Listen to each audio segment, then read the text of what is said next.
Kadama TV bw'oyogera ku kigambo kadaama omuntu aba ategeera ye muntu akola ku mirimu gy'owaka ng'omwotadde n'okubeera nga akola ne ku byendya oba ku byokulya owaka. Kiswaza nnyo oba kyennyamiza okubeera nga kadaama agamba nti nno ebyokulya ate by'akolamu n'amala okufumba emmere n'agiwaayo n'atalyako ate babboosi be ne babeera nga bamuwadde ebisigalidde emmere esigadde n'abeera nga ate yennyini yagifumbye. N'ogenda mu mmotoka n'oggyayo oba n'otegula ebintu n'oggyayo bijuyisi n'oggyayo bisooda n'otabinywako.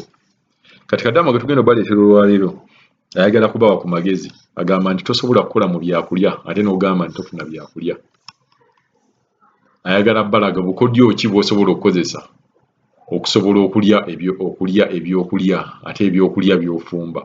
Yagamba ofumba otya emmere ate n'ogiwaayo nga gwe tonnalya ne balya ate ne bakuwa efisseewo. Agamba nti bw'ogamba nti Abawarabu bakweka ebyokulya naawe bikweke,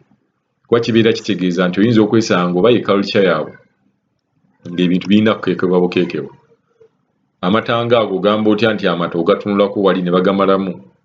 nga toyiyiza ngeri naawe gy'oganywako. Katuwulirize kadaama ono naye nga ye agamba nti bw'oba okola mu byokulya gw'olina okusooka okulya nga bo tebannalya kuba eyo ebeera section yiyo. Kadama TV, assalamu alaikum warahmatullahi wabarakatuh. Bana everybody knew ddala otuweereza tusiima nnyo era nga tusiima nnyo. We really do appreciate ife abamu eno. Nze siyama wano ndi Dubai Aline kastika bayita Aline. Bannange nekyenjagala okwogerako omuwala agambye nti mbu bakweka bujuyisi bakweka simanyi buki mwana wa nnyabo. Nze saagala kuseka wendi wano nsese si nti mbu mba nkusekeredde naye maama okimanyi bulungi nti no bano abantu bonna baliwe batyo bantu bakoddo ate ekintu ekikwatagana n'ekyokulya mwe especially we babeerawo n'abaana aganyabo ffe ebintu twayiga simanyi waakajja ebintu tubba bibbe waliwo okubba waliwo n'okitoola obutoozi mu buntu bulamu oba kipya oba si kipya oba waliwo kamera oba tewaliwo kamera. Kati ffe ezo kamera we no longer fear cameras. Munansonyiwa oluganda lwange si bulungi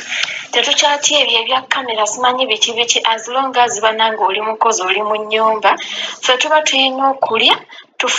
tufunaga amaanyi tusobole okukola naye wobeeraawo nti otidde simanyi biki nedda. Kati woba olaba nti banene baba bakweka bujuyisi ggyayo ku mata nywayo ku mata nywayo newankubadde oyo Pepsi no problem oba bakwese bujuyisi olaba ekyokulya kiryako n'akirekawo awo nga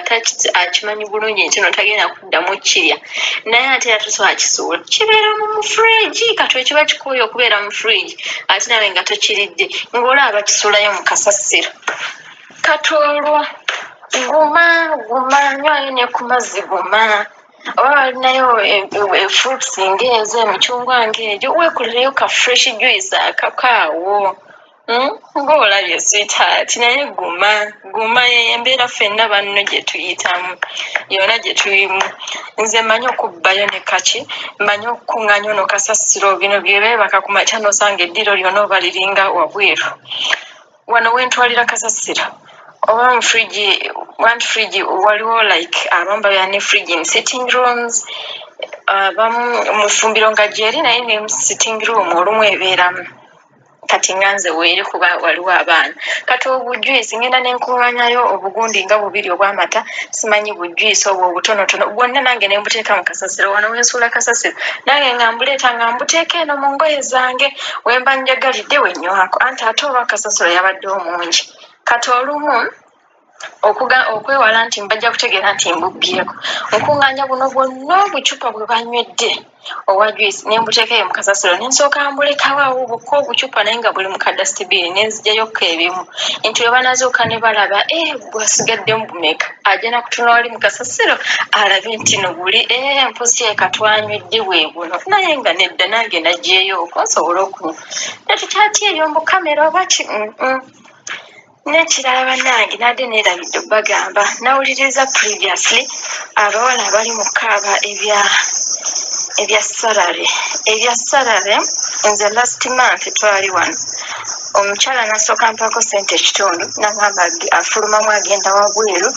akomawo naye mbu omusajja wanazuuka agenda kumpa balance konze kale nembeerawo nembeerawo nebuziba omusajja omukazi akomawo omusajja ngambuuza nti n'omukyala akomyewo yakuwadde ssente konze yampadde ekitundu mbugwe agenda okumpa balance nti kale mbeerawo ndaba obudde buziba tebazimpadde enkeera yaako ekiro ne baŋŋamba siyamu obudde buzibye tujja kutwala okuweeza ssente enkya konze kale ndaba bukedde nabagaa nti omujja kuntwala ku makya ndaba bukya zigenda zikona